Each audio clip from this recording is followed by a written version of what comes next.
पिछले एपिसोड में आपने देखा कि 277 ईसा पूर्व में अपने पिता चंद्रगुप्त मौर्य की मृत्यु के बाद बिंदुसार ने मौर्य साम्राज्य का सिंहासन संभाला।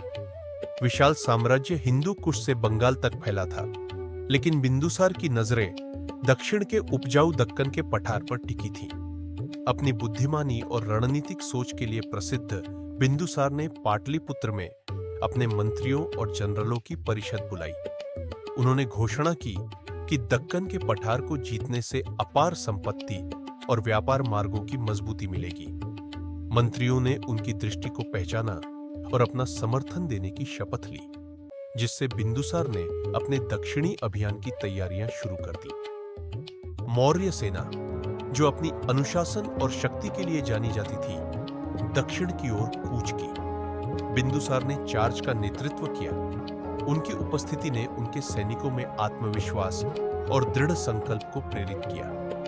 दक्कन का पठार विभिन्न छोटे राज्यों का एक क्षेत्र था, जिनमें से प्रत्येक की अपनी अनूठी संस्कृति और ताकतें थीं। पहली चुनौती सातवाहन वंश से आई, जो दक्कन के कुछ हिस्सों पर शासन करने वाला एक शक्तिशाली वंश था। बिंदुसार ने अपनी रणनीतिक चतुराई से कई तेज और निर्णायक युद्धों की योजना बनाई। उनकी रणनीति में रात के समय के आश्चर्यजनक हमले, इलाके का बुद्धिमानी से उपयोग और स्थानीय सरदारों के साथ गठजोड़ करना शामिल था, जो सातवाहन शासन से असंतुष्ट थे। कुछ ही महीनों में सातवाहन वंश को पराजित कर दिया गया।